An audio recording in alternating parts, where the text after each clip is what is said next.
So on Tumblr, fairly recently, within the last few months, they have introduced the ability to make polls, which you might say there should have been the ability to make polls since 1995, but no, there wasn't. Just recently. So, functioning website. Our favorite functioning website. Our favorite functioning website that functions all the time. And the recently there was a poll that circulated around the Legend Lark pod Tumblr. Oh, yeah. That was who of Torva's children is the sexiest. Oh, that's and there was wrong answers and right answers. Yeah, I remember this. Yeah. And I'm pretty sure we probably all voted on that. I mean, and of course, it's like they're sexy from the perspective of our characters. Yeah. So I just want to know who everyone voted for. Oh, yeah. Hold on, let me look, because I know who I voted for. I don't even have to think. I know who I voted for too. Well, tell me, who'd you vote for? Wait. Should we guess who each other voted for? Yes. Wait, yeah, I think we should. But wait, let me find out who I fucking Yeah, voted for. who did you vote for? Me? Yeah. I felt weird about voting for it because they're all my children. That's true. You did say you didn't vote. Fair. Oh, yeah, I did vote. Yeah. Let's think. Let's think. Who would Kat have voted for? Wait, remind me. Feeling weird about it and feeling like Torva, that they're all your children. So it was Orestes was one, Phelan was one, Evil Phelan was one. Yes. Milava, Loria. Yes. Are there any others? Mary. Oh, Mary, and of Fran. course. Oh, Fran is an honorary. Yeah, Fran's an honorary. Okay, interesting. Because, I thought I knew who Noelle voted for, but now I'm like, Well, I bet you guys don't know who I voted for. I know who you voted for. Okay, Kat. I think that Kat voted for... Well, actually, I want to say first, I think that... At first, I thought Noelle voted for Loria, but now I'm like, did Noelle vote for Fran? I don't think Noelle voted for Fran. And I think that Kat also voted for Loria. No. Who did you vote for? Wait, does anyone else want to guess? Okay, I want to guess who Kat voted for. I think that Kat would either vote for Mary, knowing that Mary is her greatest creation and that she can't decide who's the hottest, or she voted for Evil Phelan or Loria. Those are my two guesses for Kat. Well, we know she didn't vote for Loria. I think she voted for Evil Phelan. I voted for Orestes. Wild card. Oh my god. Yeah, no, I definitely look. I have a very healthy relationship that's, very strong and built on mutual trust and love. But I do find Evil Fucked Up's characters sexy. Yeah, so It's true. they are sexy. yeah. So, All right, well, that's fun. Fucked up, why Interesting. sexy? Okay, so I think... wait, should we guess Noelle next or should we guess Juniper next? You guys are guess never going to Juniper. guess mine. Okay. Orestes. No, it's not Orestes. We would No. definitely guess Orestes. Okay, Loria. If you say we're never gonna guess, could it be Fran? No. Evil Phelan? No. hold on. Regular Phelan? No. Mary? No. What? Wait, who are we forgetting? Milava? No. The didn't vote. other. Oh, you You just didn't asshole! vote. Why did you not vote? I thought I did, but Who would you have voted for? probably would have voted for original recipe Phelan. Okay. Not gonna lie. Nice. Yeah. Okay. A valid choice. Are we gonna guess who? I mean, you already have guessed Fran and Loria. Jennifer, Yeah. do you have a guess for me? Oh, wait, let me look at the list again. I'm gonna guess Mary. Yeah, I voted for Orestes too.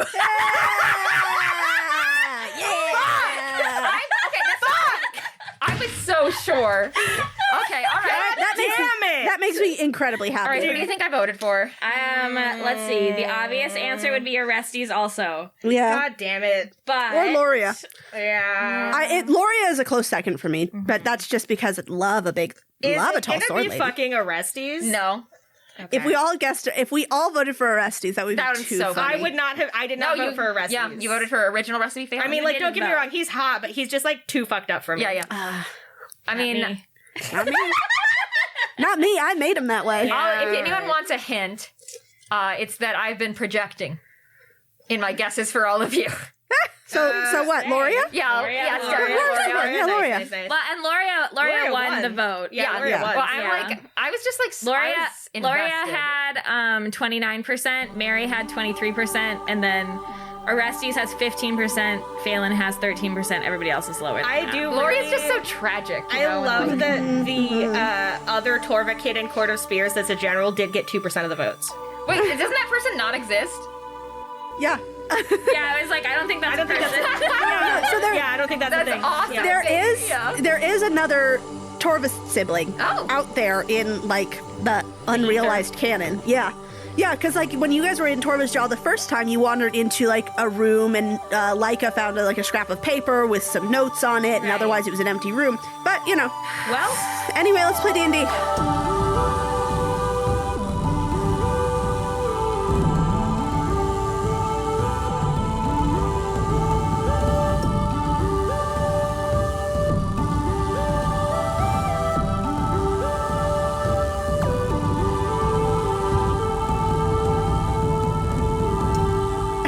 My name is Kat, and I am a Tumblr sexy man. hello, my name is Noelle, and I can't wait. I can't wait for Fran to collect the full set of effed up Torva Sons and Data Resties. I'll look forward to that. Hi, my name is Juniper. I play Corbin, and how bad may be. So true, bestie. Hi, I'm Hannah, and I came in second in the Tumblr Sexy Man polls 2 times in a row, and it has psychologically destroyed me. And I play Slake. There's a GoFundMe. If you listen all the way through this episode, there is a GoFundMe at the very end for Hannah's emotional recovery from losing the Tumblr Sexy Man poll 2 times in a row. Twice. Mm-hmm. Mm-hmm. Please, if you can, reblog or share or whatever, anything helps. Anything helps. Anything helps. All right, let's get started. So last time, y'all robbed a casino. It all came together. All of the pieces, all of the clues, all of the things you set up, they all came together. Yes. You had a very time getting one of the keys out of the oyster bucket at the restaurant, the oyster discard. I don't want to talk about it. I know you don't. You had a very time doing that. You managed to get the keys from Derek and then the guy behind the bar, who I'm sure I named and I've forgotten Derek. it now. Then you made your way down into the safe, opened the safe, tripped a very bad booby trap, got pretty badly injured. Oh, yeah. But you didn't let that slow you down. You got 80% of the money in there, and then you clouded your way out. You clouded your way out. Mm-hmm. Meanwhile, Slake, you went with Mary and you rescued the Estrins and got them out as well. So then, as pandemonium erupted behind you, you guys hightailed it out of the casino and back to your hotel across the street. And that is where we are now. God damn! Whoa. Talk about a tense situation. You guys came here without me? How did you survive? Slake, are you okay? We're fine. Yeah, I mean... I know you're fine, Corbin. Shut the fuck up! Well, thank you for thinking of me, I Fran. could have been in danger! I mean, yeah, but I'm glad that we all made it out okay. Yeah. And the Estrins, who you rescued, they're also looking down at this crowd, and one of them turns to Corbin and Fran and says, "These surface dwellers are as barbaric as we ever thought." Oh, well, okay. Well, I mean, yeah. hey, all right. Listen, first of all, this city is not like the rest of the surface. Yeah. This is the bad place, okay? Like... There's all kinds of people on the surface, just like there's all kinds of people on Estra. People are just people. Like, let's just relax, okay? And the Estrins look at each other, and they seem a little unsure about that, but they let it go for now. Ugh. And so Nightblade turns back to you and says, "All right, well, it was, you said you were going to pay me." Yeah, of course. Oh, for sure. Okay. I open the bag of holding, and we definitely pay her. We pay her. She's paid. She's paid, and she is, Generously paid. She takes out a little purse and fills it with the coins that you give her and nods. A big purse, Cat. A big purse. You guys actually you provide one out of the bag of holding, and she weighs it in her hand and nods and says, "Well, I hope we never meet again." And then she heads to the door of the hotel room. It was nice meeting you too. Bye, Nightblade! Bye-bye. Not my name, and she is gone. Pretty ironic she'd tell us that when she didn't tell us her real name. I know. Oh, well. So now you have still a large pile of money. Do you do anything with it, or is it just going to live in the bag of holding? I want to go into the bag of holding. I was thinking the same thing. I don't know if you should go inside of bags. I just want to swim in the money. History. Corbin, I don't think you should do that. Well, then dump the money out so I can swim in Then we it. have to put it all back in. Whatever. So Mary, you hear her stir from the bed. Mary. And she puts up her hands to sign, Corbin, don't go in the bag of holding. Are you all right? Mary sits up and she waves you guys off and signs, I'm fine. I'm fine. I just feel like I ate something weird. But your eyes, you had like weird tears. They weren't gold like normal. Like they were sort of black and bronze.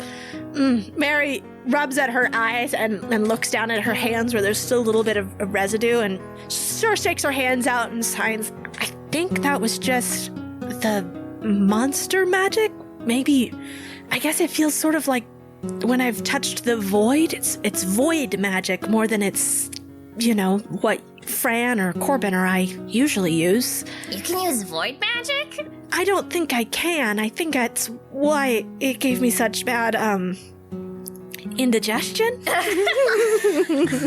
that what that was? Mary nods and sort of like rubs her eyes again and makes a face and goes, I just feel like I drank some of Corbin's crow tea. Oh no, Mary, that would make you feel good. God, Mary, that sounds awful. No, because that would make you feel good, Mary. Mary, I'm so sorry. Stop apologizing. Mary, do you need a hug? Mary says, I'm fine. And as you guys are having this discussion, you didn't notice, but behind you, the Estrins have dropped to their knees. They are on the ground, prostrating themselves and weeping. And Mary looks over your guys' shoulder and goes, oh no. She signs, get up. This is awkward. Finally, one of them glances up and sees her signing that they should get up. And he says, but we failed you. We were caught, and you had to come put yourself in danger to rescue us. We are worms. And Mary goes, Mary says, no, you're definitely not worms. If you were, Corbin would be eating you. No, you're not worms. That's true. Fran, can we money them? Oh, yeah. You want some money? Some money? What the fuck? Fran, don't be weird about it. Run! I got your money right here. Listen, we're sending you back to the Estrins with funds for the war. Well, we'll use most of the funds to hire mercenaries, but here, take some, get yourself some decent clothes, and head straight to New Estra and let Leica know that we've succeeded and we're bringing mercenaries. And they nod and bow and scrape, and they take the pouch of money that Fran, I assume you produced from the bag of holding. We'll go straight away. We'll go right now. And Mary says, okay, good. Blessings upon you, I think. Blessings upon you. And they exit the room. Once the Estrins have left, Mary sighs. And she looks around at you guys and signs, okay, so how do we hire mercenaries? I wish we would have asked Nightblade. I bet she knows how. Oh, shit. You think she's still out there? I look down at the crowd and I assume I see Nightblade like fucking cutting a guy's You do. You look down at the crowd and you just see Nightblade as she is rounding the corner. Somebody comes in like ready to swing at her, and she just like ducks under them, and you don't exactly see what happens, but the guy who is swinging at her falls over. Nice. Yes. And then she is gone. Okay. shit. Well, Fuck. I mean, Corbin's like, you guys have been here before, right? Like, you didn't meet anyone? Help? Well, I mean, the main person we hung out with turned out to be Johnbo, so yeah. Oh. So we did get robbed. yeah, we got robbed. And that's, when you think about it, that's kind of like a business transaction. You got robbed and framed for murder. What about that person you were flirting with, Slake? Do you think they? I wasn't. Anyway, Oh, yeah. I don't. Where are they at? Yeah, but they know some mercenaries. Can you guys make me a perception check? Oh, okay. I got pretty good. I think my perception is +2, and if true, I got a 19. Let's see. Big if true. Big if true. 19 if true. Oh, I didn't realize my perception was that good. That's actually a 21. Ooh, Okay, Fran, lower than that. Yeah. So it's like you, as you're saying this, you didn't flirt with them, and you're looking around the room, desperate to look at anybody else other than your friends. Your eyes land on somebody standing in the corner who you were absolutely 100% certain there was nobody in this room before you came in. I scream and I jump.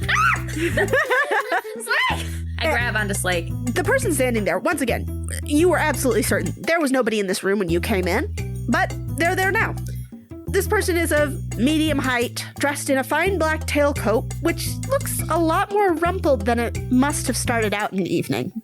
And they smile, and Slake, something about them seems maybe familiar, but they're so utterly nondescript looking, you can't really place it. And this person looks and smiles and says, "Well, I had a feeling you would be interesting. And it seems my gods were correct." I have already taken out one of my picks from the bag of holding and I am pointing it right at them. They look at you like a little bit shocked, a little offended. They place a hand over their heart and say, "We had such a lovely conversation at the hotel and now you draw blades on me." How did you get in our room? This is the person? I wasn't Like, why did you invite them to our hotel? Wait, I didn't invite anyone. I can't believe you brought this person back here to do weird stuff with them in our hotel. I pick you up, Corbin, and I shake you. Yeah, but why, Slake? Slake grits their teeth and looks at Fran, but then refocusing, sets Corbin down and looks at this stranger and says, "I don't know why you're familiar, but you're confusing me and I need you to stop." We had such a lovely conversation at the casino. I think this is the person you'd seduce. We've been over this. I wasn't trying to. Flirted with this person you don't even recognize them anymore. And they are laughing really hard right now. They are loving this. What was their name? Like, aw shit? Or like, oh yes? Oh, no. Oh no. Oh, no! And Ono points at you, Corbin, and says, "Right. Right. See, I remember them. I didn't even talk to them. Wow. It is lovely to make your acquaintance finally. I didn't realize there were so many of you." And Ono looks around the room and takes everyone's measure and pauses looking at Mary for an uncomfortably long moment. And then sort of nods as if somebody said something and says, "All right. Well, my gods didn't give me any further instructions, just said that it'd be interesting to come talk to you, so..." I look really upset and I look accusingly at Ono and I say, "You say you serve the Killeney. Why your face? It's familiar and it's not familiar and it's just like John Bow and Ono looks interested and says, "You have encountered the Mask Maker. Interesting. I thought no one had seen him in a very long time. Huh." if this is you, John Bow, you better not be doing a bit."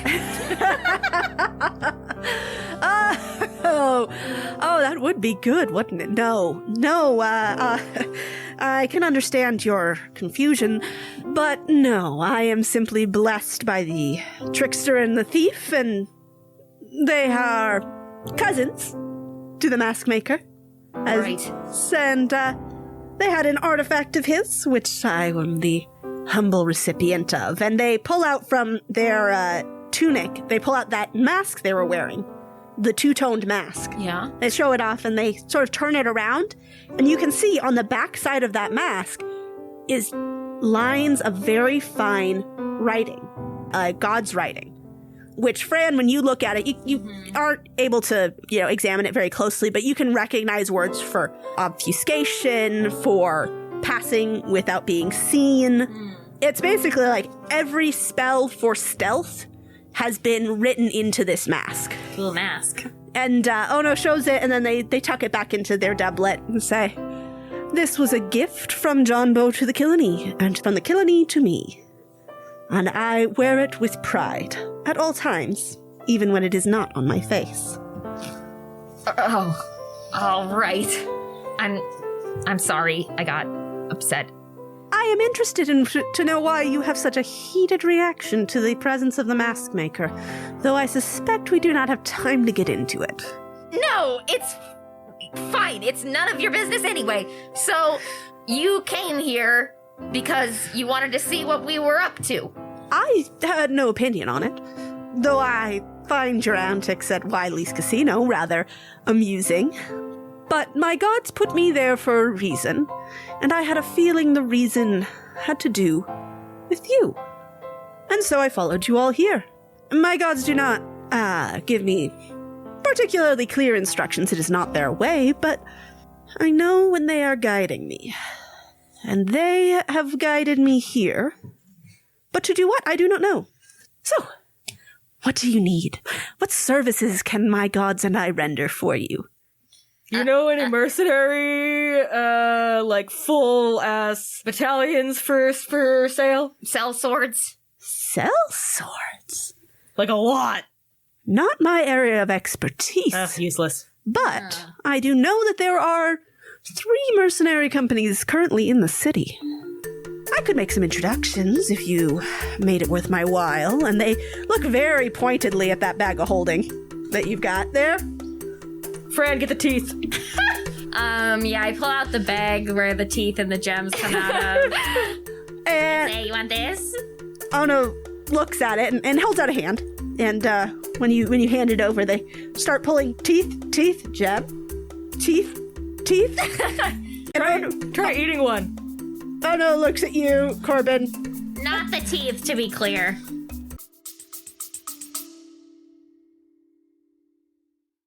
Are you suffering from high-quality podcasts? You see, quality podcasts stimulate parts of your brain, leading to an irksome condition called thinking. But suffer no more, my friend. Introducing Discount Storytime's blend of fictional nonsense and rancid gibberish to provide soothing relief. Try Discount Storytime today. Available on most podcast catchers and at discountstorytime.com. Consult your healthcare provider before listening to Discount Storytime. Not intended to treat unicyclitis, pickleball liver, or jittering expectations.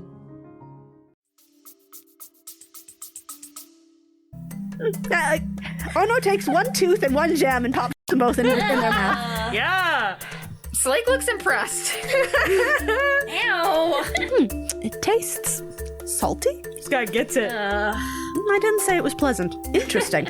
Acceptable payment. Well, there goes our teeth bag. Yeah, we weren't using it anyway. Slake mutters under their breath, "Damn it, he's winning me back over." So Ono tucks away the teeth bag, very pleased with it, and says, "Well then, there are 3 mercenary companies currently in the city.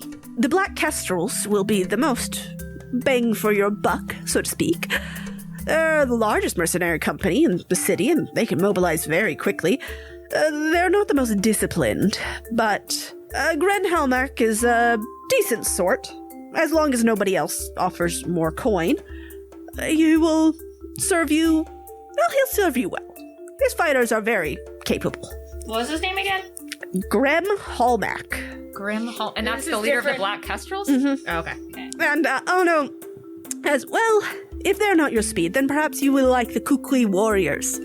High price, but you get what you pay for. Each of the Kukui is worth 10 fighters from any other company, though you're still not getting 10 fighters. It's a smaller force, but honorable, true to their word. Safia Dawnhill is a gem of a woman. Safudon Hill? Safia Dawnhill. Oh. They're noble and deal fairly. Yeah, sounds good. Yeah. The others, well, mercenary company may not be the best descriptor, but the burning ones happen to be in the valley right now. That's a fun name. They are a death cult. Ooh. Oh, tell us more. They take money for their services, obviously, or they wouldn't be in Nakama. But they don't do what they do for the cash. They're all adherents of the rage, the burning coal in the belly of all mankind. Oh, yeah, we know him. Oh. Yes, they fight because that is what their god commands. So they're led by a man who's known only as Char. Oh no, Char, the burning ones. I don't know, they sound a little overdone. Isn't that god's Orestes' dad, right? Yeah. I think things could get hot if we hire them. Wow. Good one, Fran. Mary looks thoughtful at this and signs. Didn't Orestes say that his father doesn't actually know about him? Do you think that would make Raskar want to side against Torva? Or would... Oh, because Torva cucked him. Or would he prefer to fight... I mean, they're brothers, right? Sort of, in the way gods are brothers. I feel like that makes them more enemies than if they were strangers. Yeah, but I don't think we should be rubbing elbows with Raskar. I mean, I just have a feeling... But narratively, it would be interesting. It would be interesting. Don't get me wrong, it would be narratively interesting. But at the same time, from a logical standpoint, I don't know, it just seems kind of like a wild card. Yeah, but like sometimes that's what you need to win a battle against a crazy... I mean, it's like, I don't know what we need to tell you about wild cards. Anyway, I'm just saying... Here's what I'm thinking, because I see your points, like, but... They might hurt the Estrans. That would be bad, but if we could get them to side against Torva organically, based on internal political god conflict... We wouldn't even have to hire them. We wouldn't even have to pay them, and we could also hire another mercenary service. Okay. Have even more troops. Yeah, I mean, I think if we're gonna hire somebody, we should go with the Kukui. Yeah. Safia is a excellent commander, and I will say, a personal friend of mine. Well, friend may be a strong word. Yeah, Acquaintance. Acquaintance may be a strong word. Oh, you guys are fucked, huh? And Ono looks at you, Corbin, and then bends down and steeples their fingers. I don't know what that means. I've just heard people say it before. Shut the fuck up, Corbin. Ono steeples their finger and looks at you very sincerely, Corbin, and says, I wish. That's fair. No, actually, we go far back. Okay. Mary turns away from Ono to sign to you guys and signs. It sounds like they don't like each other.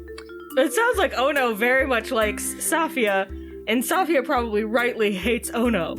Yeah, I think Corbin's got the long and short of it. Unless Odo wants us to hire Safia so that Safia fucking dies. No! Wait. Ono says, I would like to make you aware that while I cannot see what this lovely young lady is signing with her hands, I can hear the rest of you perfectly fine. So I was right then, right? Who is right? Who's right?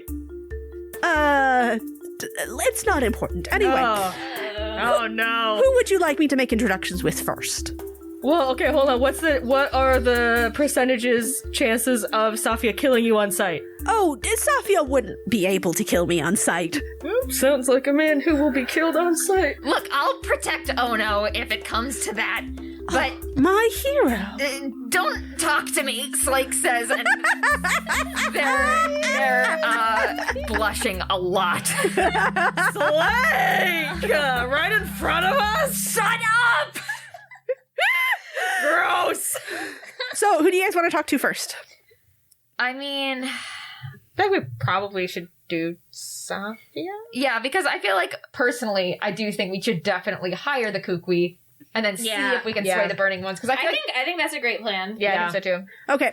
All right. So, you're going to go talk to the Kukui warriors first, right? Yes. Okay. So, Ono leads you out onto the street and says, mind the brawl. So the brawl, which started so quickly, is already tapering off as everybody has either fallen over or retreated. The doors of the Lucky Lamia are now dark. All of the fairy lights that were illuminating the entrance have disappeared. And Ono sort of gives a little, like, ooh, look and says, seems Wiley and his Lamia aren't getting along so well. Seems like it. Good. All right, this way. And Ono leads you out to a main street and then sticks a hand out, and a palanquin pulls up next to the place where you are standing. And the 4 people who are carrying the palanquin sort of look at you all and then look at Ono and hold out a hand, and Ono looks at them and shakes their head and holds out their hand but lower. And then the palanquin driver holds out their hand but higher. And then Ono sighs and goes, all right. And then turns over to you guys and says, all right, pay them. How much is this going to cost? Wait, why do we need a palanquin? Yeah, can't we just walk? Ono looks at you and says, well, I thought maybe you didn't want to get robbed on the way there, but if you'd like to get robbed on the way there, we can walk. Okay, so you're saying, all right, okay. How much does a palanquin cost? Well, I tried to get them to go a bit lower, but they're insisting a bit higher as there's just 5 of us, and that's a bit fair, so a bit higher than average. What's average? Bitch, give us a number. Oh, as much as seems right. I hate this. I hate this so much. Give them a gold coin. I give them a gold coin. The palanquin carriers all look at each other and nod, and then they gesture for you to get in. Nice. That was too much. Jesus Christ, we're way overpaid. It's fine. Be careful flashing that gold around the city. I don't know if you've noticed, Ono, but we can handle ourselves. I believe you can. Still, I'm not the only adherent of the Kiloni in this city. We all get along. Sometimes. Now, off we go. And they lean out of the palanquin and say something to the carriers, and then you're off into the streets. You guys are in a palanquin carried by, 4 people. Okay. Which, as you're looking around, you realize very quickly that Ono did, in fact, get you the most expensive form of transportation available to Nakama. They are absolutely spending your money for luxuries for themselves, because there are these palanquins which are carried at a very even pace through the streets of the city, but there are also little rickshaws that are zooming by, and there are big carts plodding along being pulled by big Clydesdale-like horses. Great. And Ono directs the palanquin drivers, and you guys end up, it's about a 15-minute ride in the palanquin before you end up in front of a tavern. And Ono leads you inside, and this tavern it feels like you've just stepped into a ballad of some kind. There are all of these warriors in various sort of mismatched but very nice, well cared for armor, and all of them, somewhere emblazoned on their armor is a bear in various poses of aggression or attack. And Ono says, welcome to the current home of the Kukui warriors. And I lean back out of the door to look at the sign and says, the Sleeping Bear Tavern. Oh, that's cute. I love that. Safia, did you rename the tavern? I love it. And you see a woman with brilliant gold hair who was leaning over a table, and she looks up with absolute murder in her eyes. Yeah. And as she spots Ono, she turns to the man next to her and says, Eric, my sword? And Eric pulls out a big greatsword from under the table and hands it to Safia, and she takes it, nods a very polite thank you, and then points one finger at Ono and says, all right, round 2. And Ono says, wait, and immediately ducks behind Slake. I sigh and I say, I knew this would happen. I mean, listen, Ono, I get it, though. Now that I've seen her, I get it. And she is 6 feet tall, another foot of hair on top of her head. Oh my god. Just a cascade of huge gold curls that go down to her waist. And she's dressed in silver plate armor and high leather sandals, that strap up to her thighs with greaves on. And she's just like a statuesque Amazonian type woman. And she slows her approach as Ono hides behind Youslake. And Fran is saying, round two, round two, round two. I say, as funny as it would be, I think we better try to be a bit more diplomatic here. And Safia narrows her eyes and says, Ono, what have you dragged into my tavern? And Ono says, paying customers. I come bringing a peace offering, Safia. See? Money. Just like money comes and money goes. And now I've brought you money. And Safia says, yes, last time you took my money. Oh, shit. And Ono says, that was a misunderstanding. It was not a misunderstanding, Ono. It was a misappropriation. Oh no, why don't you let us do the talking? All right, I'll do the drinking. And Ono leaves you. And goes On your own tab, bitch. And Ono just gives you a little wave. Slake pinches the bridge of their nose. Mary leans over to Fran and says, how much you want to bet that we're going to have to pay their tab? I wouldn't take that bet, Mary. All right, so Ono goes to the bar, and Safia looks at you and says, well, if you've associated yourself with that type, I don't know how much I want your money, but I'll hear you out. For the sake of getting back what I am owed from that rascal. I mean, I wouldn't say associated. It's more like just kind of showed up. We just met him. We're basically strangers. But we do have money. Yeah, we have a lot of money. We have some money. Safia, We have hardly any money, but enough money. A reasonable and fair amount of money. You want this money. A normal amount of money for somebody who could hire everybody under your employ at a fair price. And no more than that. And no more than that. Safia rests her... And we will not be discussing the origin of the money either. Corbin. What? Safia rests her big sword on her shoulder and looks at the four of you appraisingly. And then says, well, I see you're learning the rules of Nakama. Slowly, but I suppose you're learning. Correct me if I'm wrong, it just seems like you're not from here. Oh. What was your first clue? Born and raised. Well, it was shouting about how much money you have. Come, sit at my table, tell me your tale. We'll see if your price matches your intent. Oh boy.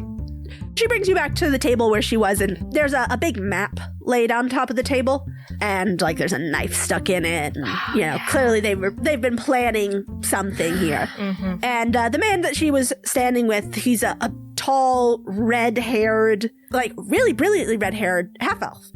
And he's big, brawny dude, thick, full beard. Yes. And he has a bear claw tattoo across his shoulder. And he looks at the four of you and then looks at Safia and says, you're going to talk to the people that Ono brought? And Safia waves her hand and says, I have a feeling about this. Go see if you can learn anything from our patron. And Eric nods and heads off. Patron? You mean Ono? Oh, no. No, Ono's gods are their own. No, our patron is Kukui, the noble bear. Oh. Does Slake know that is like the bear god? Yeah, it's like you would absolutely be familiar with Kukui. Kukui is the god of bears. Oh, cool. What do I know about Kukui? Roll me a religion check to see how much you know. Let's see what I know. 3? 3! With 3, you know no more than that. They are the god of bears. They tend to patronize warriors and also foragers. Gotcha. Okay. Oh, like we love animal gods. Yeah, I was just gonna say, Right? animal gods Guys? love me. We're super into them. Yeah. We love them. We love them. Interesting way to put that. Safia settles back and she's got a big tankard of ale and she takes a sip of it and says, which gods? Well, the ones that you of the ones that you know, the boar god loves us. My Yes. god is like a big beetle. Yeah. What about Hugin? No, not that one. Not that one. Or I the was snake. just naming ones I know. But the ones that like us it's the boar god, Varhara. Yeah, he's like our dad. Yeah. Interesting. I had heard that Hugin was dead. We didn't. Nobody said. we didn't have Nobody anything to said do with Hugin. Hugin. Nobody said anything about Hugin. Nobody said that. No one, and we don't know who killed Hugin either. If you're No. asking that, so But if we did know they had huge muscles. Yeah, if we did know they Well, had I enormous muscles. wouldn't say huge. No, they were really big. I mean, I'm sure they were, normal. Well, whoever it was did a great service to the world. Oh, well. Okay, it was like... It was like... It was like... I mean, I don't like to brag. And Safia, Well, it was all of us. Yeah, But it was mostly But it was Slake. like, really. Guys. And their muscles bulged. Okay, stop it. Making me interesting. blush. I sense no lies in your words, though that is uncommon for those traveling with Ono. Yeah, I bet. Like I said, we just met Yeah, we them. literally just met them. Mary signs, I think they're just here to spend our money. Hey, Yeah. how old are they, by the way? Slake! Oh. Safia shrugs. Who knows with the Killini? Yeah, I figured. Adherents of the Killini tend to be either very short-lived or very long-lived, in my experience. Yeah, it makes sense. How long have you known him? Oh, that's a very long story, and I'd rather not get into it. But we have known each other a very long time. Well, Slake, you got some competition. I didn't. What are we talking about? I'd prefer if we don't talk about Ono. Yeah, me too. And, Safia cheers you. Nice. So, you're here as paying customers to hire my company, my fighters. Right. And you will pay a price no more than what is fair, but you don't know what fair is. We know, and that's how we know that that's what we have, because we already know. Yeah. Now I do sense lies in your words. No. Well, we will pay you. Give us a minute. Let me make this easier for you. We're a mercenary company and we work for pay, but we do not choose our assignments, or rather we do not choose our prices based on simply greed. We are here to fight good fights. Oh, cool. No? Hell yeah. We can do that for you. Tell me what you would have us do, and we will come to an arrangement. If I believe your cause is just. Okay, How much should how we... blunt should we be? I will have you guys roll a persuasion for this. Okay. So do you want to roll first and then decide how what you're going to good say idea, based on your yeah. roll? Are we all rolling? Let's all roll, and then whoever rolls the best can use. Well, what do you think, can be Kat? The one who talks. I will say, considering you have all been participating in this conversation, I'll let you all roll and you can. Well, I'm not going to be doing it. Yeah, I got a 4. Shit. Cool. I got an 11. Okay. I got a 12. Yeah, and Corbin, you got a 3, is what you said? Got a 4. Oh, a 4. A 4. 4. My Huge mistake. difference. My mistake. Okay. Difference. Well, Slake, you rolled highest, so you should lead this. Lead that with a 12 in mind. Okay. Let's see. You know that island that fell from the sky? I'm familiar. Well, these guys, and I gesture to Fran, Corbin, and Mary. I show peace signs. I wave. Mary gives a little wave as well. That island was their home, and the reason it fell was Torva, who you probably are familiar with if you've been keeping up with current events. And historical events. Yes, I do not think there is a person in the world who is not familiar with Torva. Yeah, it's a damn shame.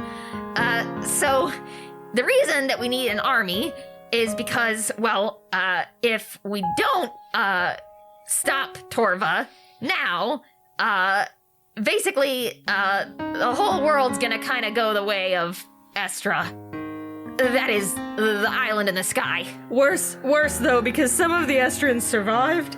I do not think that will be the case if Torva does what he wants to do. He's gonna enslave the forces. Enslave the forces. Is such a thing possible? I mean, he's Yes. been trying to do it for like thousands of years, so maybe he knows better than we do. He's got some resources, I say, and I kind of look awkwardly over at Mary. And, yeah, he does have a plan for it that we need to prevent. I see. So Ono brings me children telling God's tales and asking for my help. Safia looks at you, tapping on the table, and then looks over her shoulder where Eric, her second, is coming back from a back room, and he nods to her. And she nods back, says, "Well, you are in luck. I am less than convinced by your story, but it seems that our god is on your side, and therefore we will take your contract. Oh, thank God. Yeah, we told you the animal god loves us. Yeah, we love animal gods. Yeah. However, A normal amount. what you have proposed, well, it puts myself and my people at significant risk. You are asking us to fight the army of a god. I assume you have other allies? Yeah. Yes, we do. Yeah. I mean, it is dangerous, and we do want everyone going into it to know that. I see. And where will this battle take place? Oh. I guess. Like on another continent, but it's fine. We can get you there, like, lickety-split. It's, like, no problem. We've got magic users on our side. Actually, I guess we could just make another vine, huh? Well, I mean, it'll only last about 7 seconds, but... Very good. Mary signs, I thought it was 10. Oh, sorry, I was confused. Thinking of something else.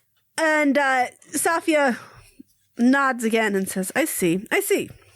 Considering the travel involved and the risk to my company, I think a fair price, 10,000 silver. Which, that is most of what you got from Wiley. Well, but, I mean, I guess that is what the money's for, and we are asking them to take on a pretty big risk. 9,000 silver. Corbin, roll the haggle. Roll persuasion. What'd you get? 6. No, I think I said 10. oh. 9,500. 10? Here's the thing. This is all the money from the people who survived that island falling. Literally everything they have. They need food and supplies, too. Yeah, they really won't have anything left. I can roll persuasion. Yeah, one of you's got to roll. Right Yeah. now we're in a Oh, please say you rolled good. Please say you rolled. Nope, I got an 11. You did better than me. I got a fucking 5, so... All right. No, Safia says, you are asking me to take my people to another continent to fight a god's army in a very desperate situation, as you've described. 10 is my final offer. Hey, Ono, you have any money? You see Ono at the bar, and they just cheers you with a very expensive-looking cocktail. You're paying for that yourself, buddy. We just spent all of it over here. This fucking guy. Yeah, I sadly start handing over money. Do we have anything left, Kat? You've still got, I would say there's 4,000 silver left between the four of you. Okay, well, we can use that towards... Yeah, helping out the Estrins. Buying supplies and such, yeah. All right, so you hand Safia the money. Yeah, I sadly start handing it over with, like, big eyes being like, oh, I guess little Timmy won't get his new leg. And as you say that, she takes the purse from you and says, and my man Olaf will be able to afford a new leg once it is chopped off in your battle. Okay. Shouldn't talk about your friends like that. Damn. Touche. All right, so once you have put all of the money in front of you, Safia looks up at her second, at Eric, and he gives us a nod. And she nods back at him and sweeps all of the money into her bag and says, all right, give us a day to mobilize. We will meet you in the field outside of the West Gate, and you may direct us where you will. The Kukui are your swords, your claws, your spirit. From this moment forward until your battle is done, we fight at your side and at your command. As long as you are loyal to us, we are loyal to you. Thank you. Deal. And she holds out a hand. We all grab at the same time. Yeah, we all grab at the same time. And Shake it. Safia sort of shakes your hand and then looks at Mary. And we're really serious and solemn. Yeah, we're really serious. Really serious and solemn. And then once all three of you are done shaking hands, Mary holds out her hand and she and Safia, clasp forearms. Handshake of kings. Whoa. Not as good as ours. Not as good as ours. I mean, yeah, ours was better, but Mary, damn. Oh, I thought it was really cool. Oh, well, I mean, it had less people, so it's not as Did you good. see ours, Slay? It had No, I less- mean, ours was good. it had more people, so it was better. Mary, I didn't know you knew how to do that. Mary signs, it's the perks of being a god. And The Kukui Warriors are now bought and paid for. They will be available tomorrow morning for you guys to take. Hell yeah. All right. So once that is done, Ono slides back over to you and says, "Look, we have delivered what we have promised. Noble warriors for your cause. And in recompense, I do certainly hope that you would take pity on such a poor soul who has so little to their name. For all We gave you the teeth bag. Yeah, we gave you the fucking teeth. We already paid you. What do you want? I warned you when we got here we would not pay your tab. This is called boundaries. Learn your lesson. You can stay here and wash dishes if you need to. Slake, We'll wait don't outside. give in. Slake? Slake, Why are you looking at me? do not give in. I wasn't. Oh no, sensing weakness. Looks at you, Slake, and says, "It is only a few silver. If you could speak to the barman, I would be very grateful. My god and I would certainly have a debt to repay you." Slake, don't do it. Okay, but I'm just gonna say this. I mean, and it's not because, look, I'm just saying, like, I mean, the Colony wouldn't be bad to have, like, a little You bit think of... that depends on this bar single- payment? Okay, but You think the Colony are gonna, like, be... They don't give a shit? yeah, but this guy has Jumbo's mask. So? Ono gives you big puppy eyes. Whatever, you're an idiot, I say, and I shove a couple silver into Ono's hand. Oh, Ono gives a big Slake. flourishing bow and then waves to the barkeep and says, "Look, money!" and tosses it their way. Let's go. And Ono says, "Yes, quickly, that was not enough to pay off my tab."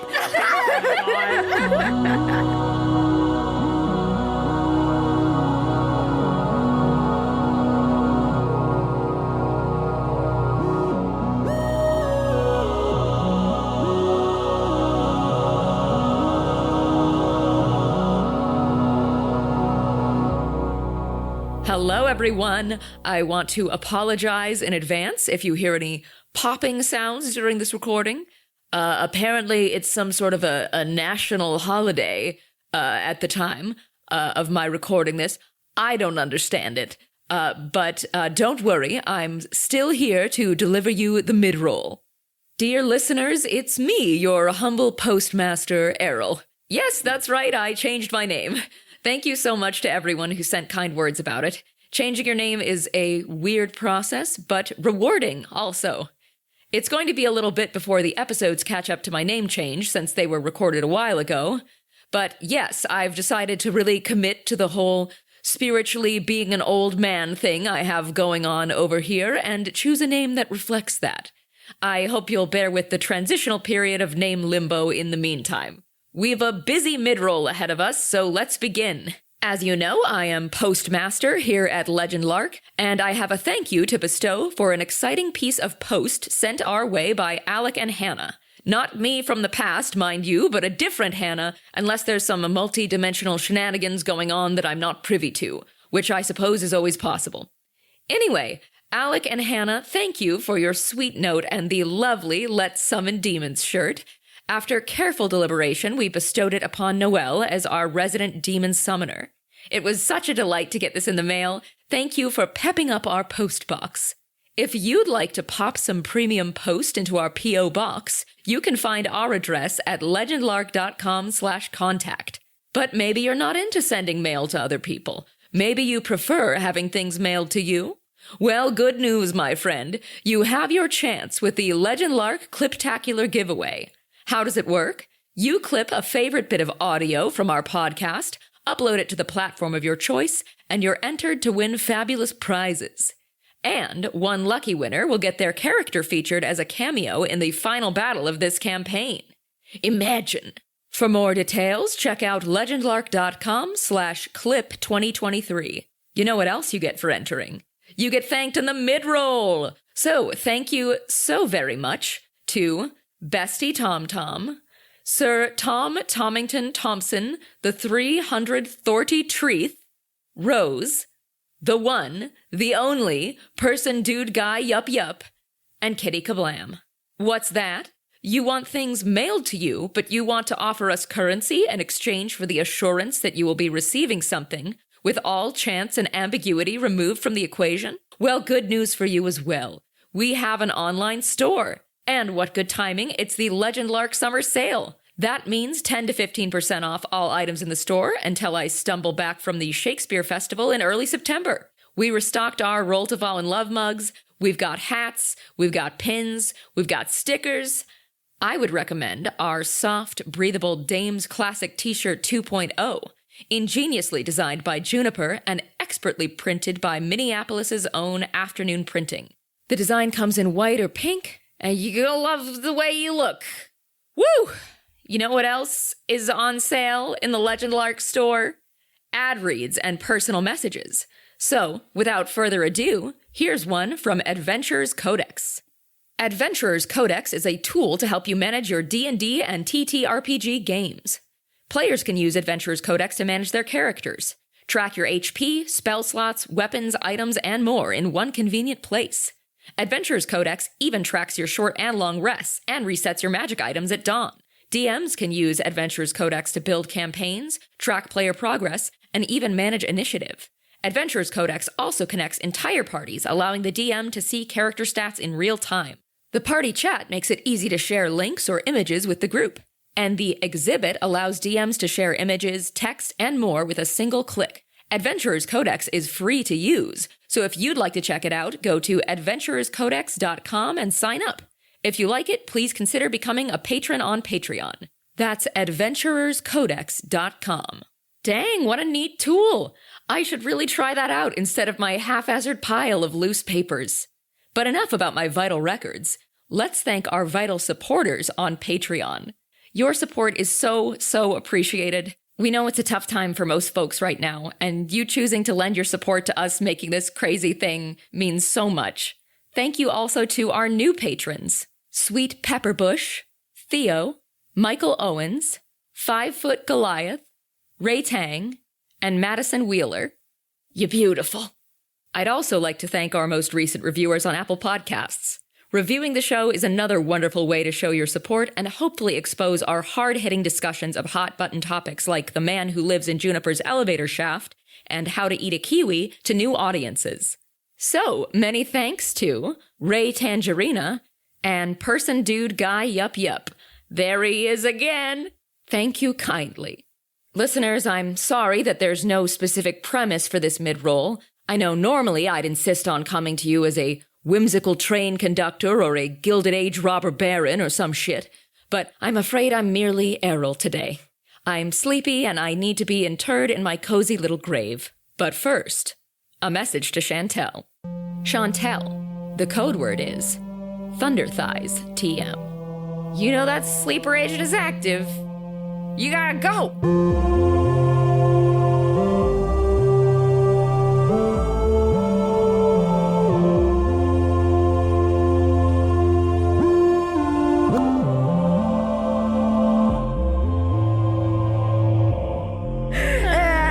And you are escorted out back onto the streets of Nakama. So what do you guys want to do next?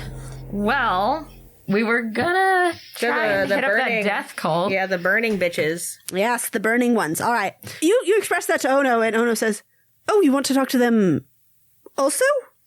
I mean, yeah. We're gonna manipulate them into joining the cause. Yeah. Fine. Yeah, you'd love that kind of thing, right, Ono? Was your interaction with Safia a display of your best manipulation abilities? No. We're not trying to manipulate Safia. We wanted to do a legitimate business deal. Honest business. That was a professional transaction. And we're not good at that. But we are good at Manipulating people. Anyway, if you're so good at manipulating people... Why don't you do it? Yeah, Ono. Oh, no, they terrify me. Well, sure, but... I mean, you'll be fine. We're here, right? Yeah. Well, I'll show you where they are, but I will, no, I will be on the outskirts. I will stay on the inside of the town gate. All right, so Ono, again, hails another palanquin. No. Can't pay for that. We don't need them. No, we're walking because there's nothing left to rob on us. Yeah, it's fine. All right, well, Wait, yourself. Let's take one of the smaller things. Fine. And Ono flags down a rickshaw, and you guys all squeeze into it, and it's a little bit tight. Ono takes you out to the northern gate, where the rickshaw drops you off. And when Ono kind of says, "Oh no, take us out of the city," the rickshaw is like, "No, absolutely not. We're not going out there." And they drop you off at the gate instead. Oh.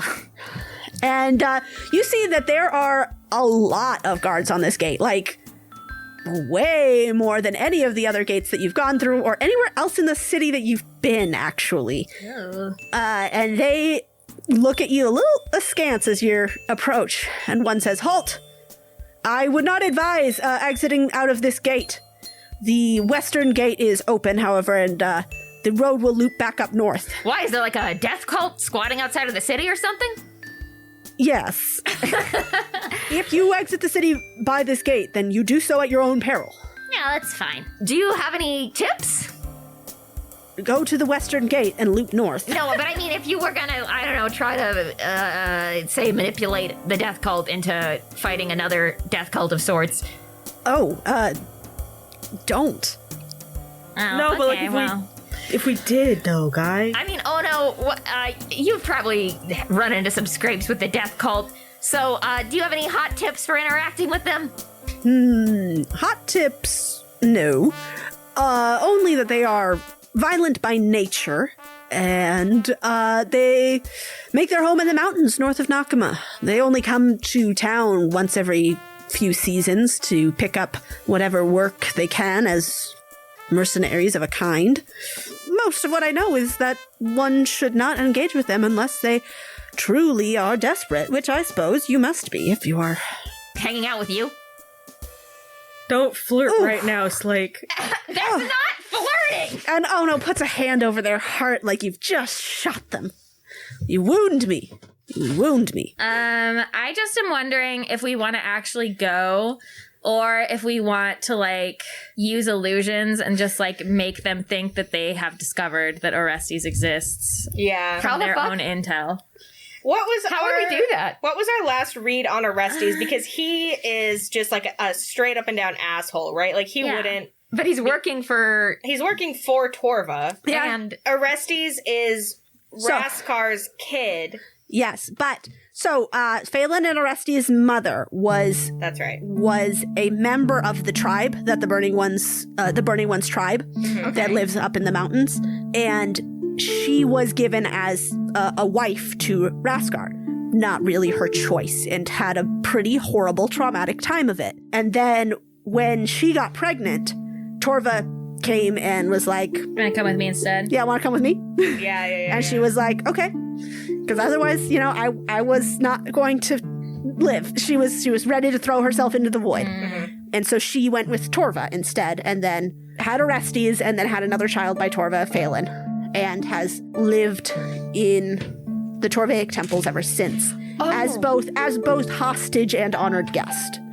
I just realized if we lead Raskar to knowing about the kid, about Orestes, he might go after Phelan's mom. Yeah, but I mean, she's with Phelan right now. Yeah, she's. Oh, you're right. Yeah, That's true. yeah, she is. She's fairly safe. Yeah.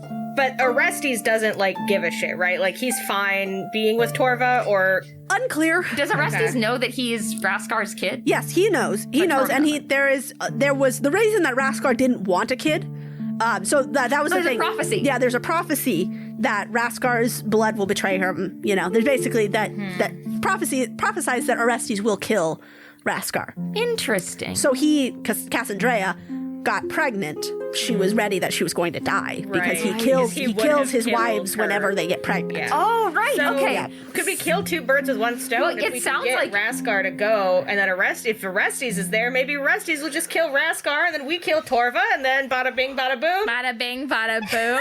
Bada bing, bada boom. It's inevitable, so that makes sense. Yeah. Yeah. It's inevitable, so we have no moral responsibility. We have no more It's responsibility inevitable. whatsoever. It's a fact that we're gonna get down to It's a it. bada So bing. tell me. All right.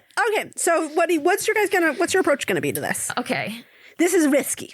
Yeah. This is very risky. You are dealing with a very volatile group here. Right. Okay, good point. Okay. So are you guys discussing this in character as well? Yeah. I mean, I think we would have gone away from the guards to like discuss our game plan. Yeah. So, Mary, Science, but how do we know if and when they show up to fight that they won't just fight everybody?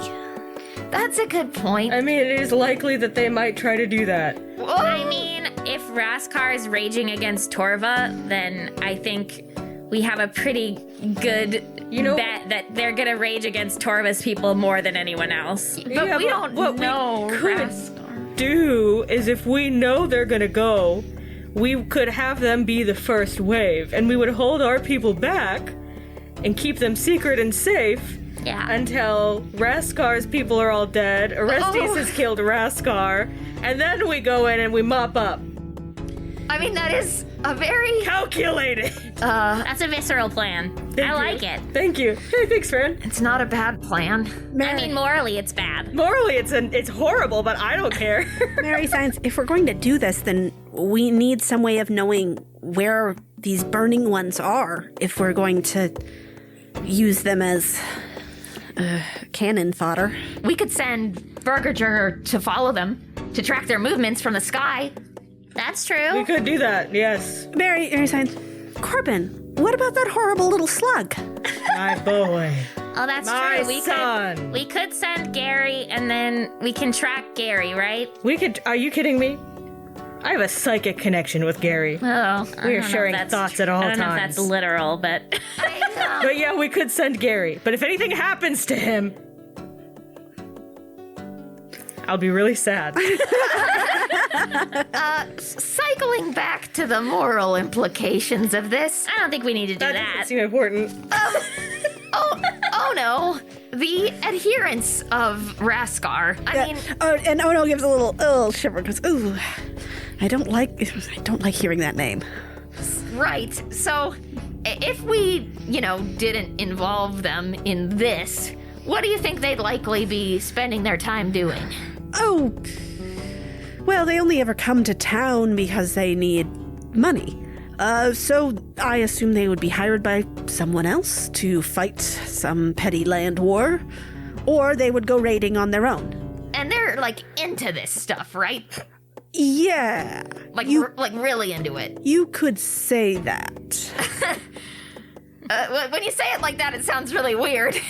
It's a death cult, Slate. I mean, I guess it You're is. not going to be weaving flowers and skipping through the fields. All right. I just wanted to cover our bases. That's all. They worship their god through killing and maiming others and themselves.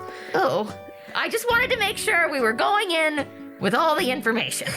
I still think you shouldn't go in, but that's just me. If you do, and you run afoul of them, I think it would be best if you left your bag with me. Nice try. No. Sly dog. You're trying to get us, and it's not gonna work. Get out of here, you scamp. All right, so do you guys have a plan? So, I could make an illusion of a Torva soldier who could have a note that they're delivering about Cassandrea's son Orestes and how something's going on with him, and then they could find it when this guy dies, and they could be like, oh my god. Oh, I'm sorry, did you say you would make a man? He would. I can. Play an earth, baby. No. I can make a fake man for up to 10 minutes. Only 10 minutes? Corporeal, though, or is it? I mean, I don't know. Maybe he's on fire. I He mean, throws, and his message is not. He throws his message. well, if you need a body, What? You have a body? besides the fine form standing before you, no, I do not have another body. But this is Nakama. Is that your body? Oh, are we gonna go to a morgue? Oh, so we could. I can reanimate dead people. What? Corbin! Everybody, Since when? everybody looks at Corbin.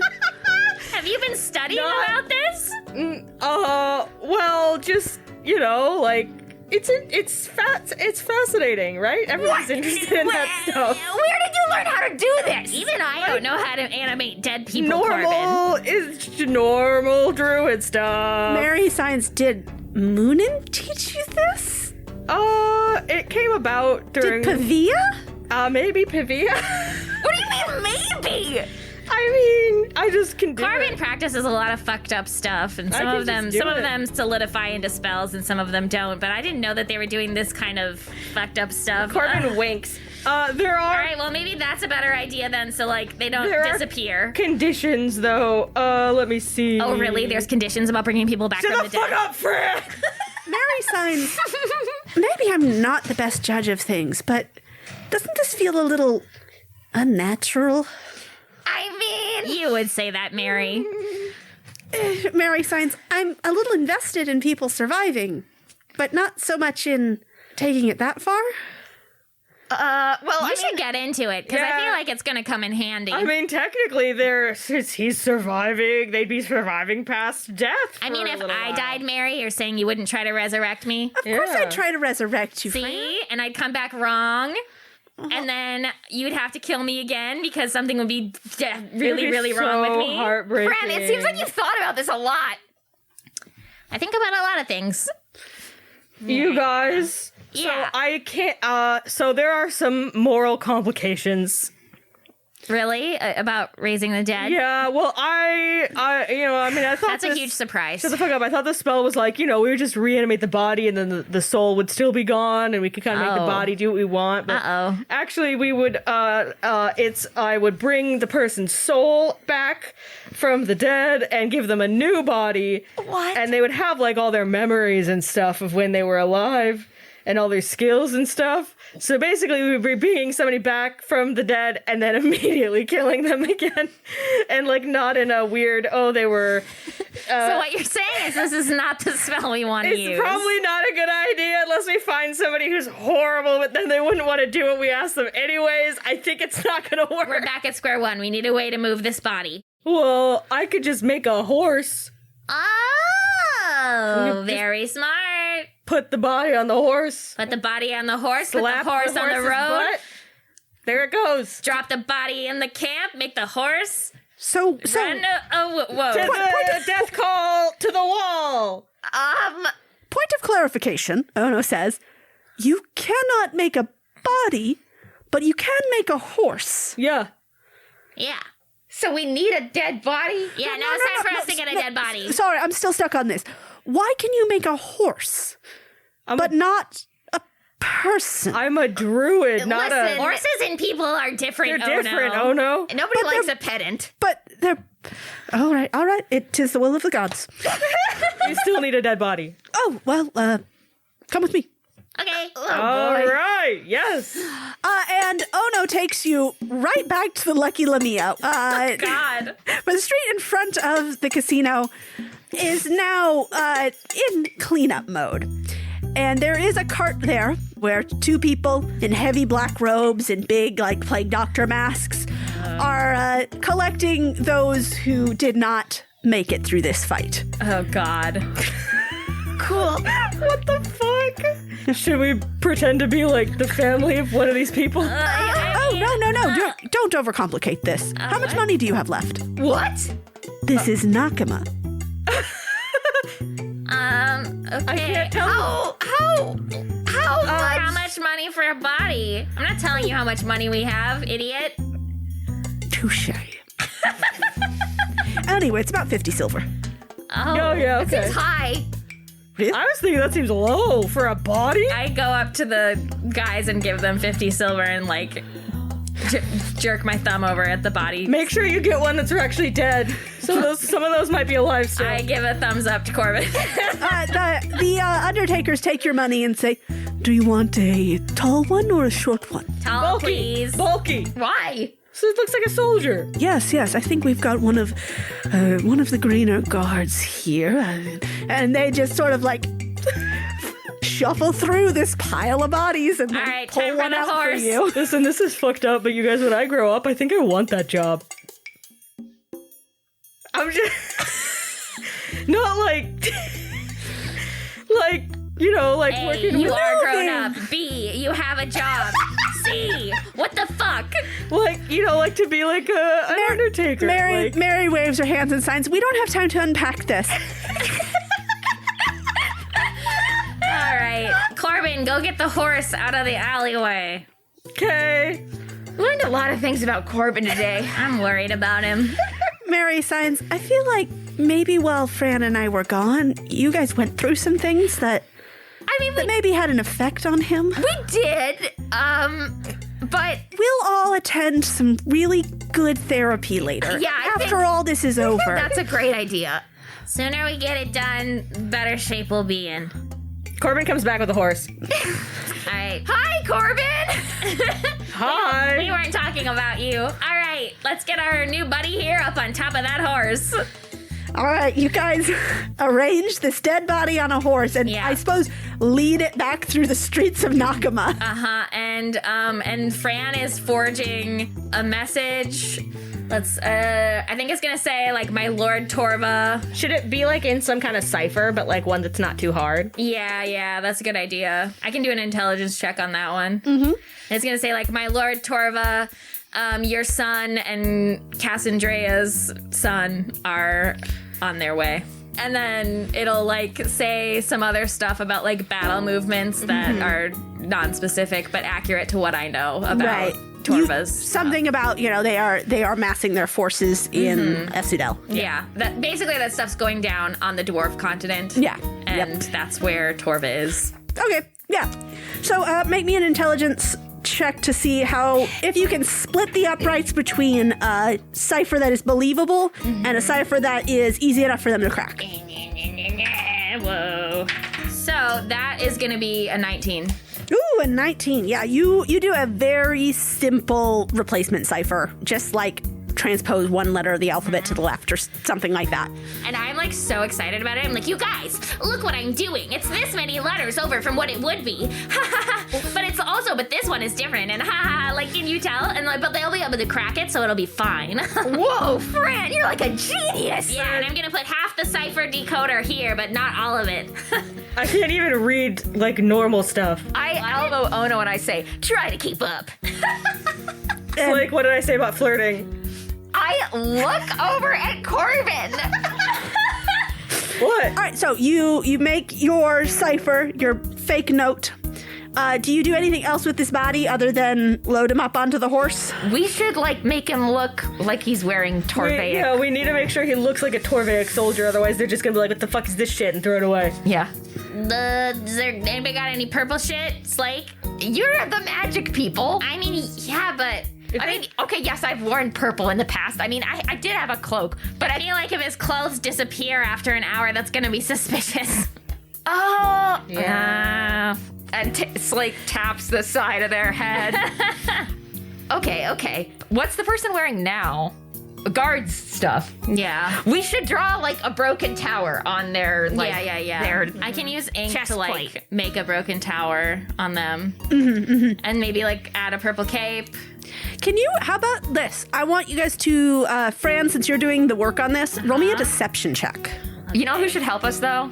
Oh no. Oh no. This is Ono's thing. Yeah, this is like his shit. Okay, well I got 25. Fran doesn't need Ono's help. Wow, okay, holy shit. Yeah, Fran Whatever, doesn't never need Ono's mind. help. I have high deception now. Yeah, due to your little, Yeah. your fun little kiss level. So you gussy him up. You put a white painted tower on the breastplate. You replace the green uniform that Wiley had his men in with a purple cloak and yeah, you gussy him up like a Torvaic soldier, like the ones you have seen many times before. And you put him on the horse. Yep. And then we're gonna take him to the gate and we're gonna be like, our horse needs to get through. Yep. Okay. These gate guards who you guys said we're going through the gate, and they said you shouldn't, and then you said we're gonna do it, and then we came back in. and then you didn't, and then you didn't go through the gate. You left, and you came back with a dead body on a horse. I'm sure they're used to this. They have to be used to this. I give them some money. Yeah. All right, yeah. How much do you bribe them with? I give them I give them 40 each. 40 each. Fuck. Yep. All right. Shit, dude. What do you do this? More than the dead body was worth alone. You guys better be grateful. Slake puts their hand like on their forehead and is like massaging. Well, Ono says the Undertakers really rely more on volume than they do on individual price. Good to know. Okay. You can get a discount if you want 10 or more. Oh. Who are you? I am a native of Nakama. Right. Best city in the world. Oh. Okay. It's a city. Seems that way. I'll give it that. All right, so the guards are thoroughly bribed. They are thoroughly bribed. They kind of look at each other and shrug and go, "That's Nakama." All right. Corbin, you could like turn into a crow and like guide your Observe. horse. Yeah, I could do that. I smack the horse's ass, and it goes running. It's like a gentle, friendly slap. As horses, As horses, they love to have their butt slapped. Yeah, and then it goes off running. Yes, and then I turn into a bird and I take to the sky. And Ono just looks and blinks a couple of times and goes, "What? Did he just turn into a bird?" Yeah, and he can bring people back from the dead, and he can't read. Corbin's personality traits summed up perfectly. What are 3 other things about him? And Ono taps their fingertips together and then says, "I think I now know why my gods led me to you." Well, I don't know what that could mean. Anyways, nothing's gonna go wrong. All right, Corbin. Yep. Nothing's gonna go wrong. Nothing's gonna go wrong. I will not be seeing any grates. I won't be landing. I will be doing nothing but flying above the horse as it delivers the dead body and maybe circling a few times like a bird of prey would normally do. Okay. So, you follow the horse. The horse gallops its way into this encampment of warriors. And from your bird's eye view, you can't see very clearly exactly what's going on, but you do see the horse gallop into the tents and cause quite a ruckus, and then immediately everybody on the camp converges on the horse and they take it down. Oh shit!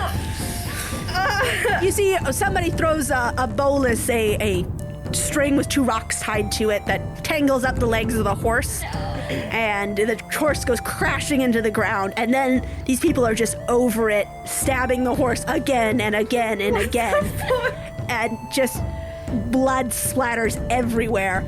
And you see somebody has like ripped a piece of the cloak off of this body and screams. After a minute, things calm down as the blood frenzy subsides. And think like the War Boys from Mad Max Fury Road. Like that's kind of the vibe of these people. They're like painted in ash and, very heavily scarred. They're wearing sort of piecemeal. It looks like what they're wearing is like what they've taken off of the bodies of the people they've killed. So one figure emerges from a tent. They're heavily scarred and they're wearing a black cloak, which seems to signify that they're some type of leader. This must be Char. And Char comes through this crowd and reaches down and grabs the body and pulls the letter out from the cloak and holds it up. And Corbin, you hear their voice. It booms out. They say, "Who will read the message?"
I'm just thinking about like how mad Orestes would be if he knew that we were just sicking his father's death cult on him. Oh, it'd be so funny. Whatever. Orestes been a dickhead to us. We could even said Torva, maybe. We could also warn Orestes if we want. Yeah, we could actually. Orestes. Yeah, that might not be a bad idea actually, so that we can be like, "Hey, your dad's come to town, bitch." I mean, whatever. I mean, when you say warn, like. Just so that he's prepared, so I suppose it's prophecy, so he's gonna kill him. It doesn't really matter if he's, like, ready for it. I mean, I just mean, do we have any emotional... I mean, he's sexy. Yeah, he's hot, but, like, that's it. He won the poll. No, he didn't. Loria did. He won the poll Loria!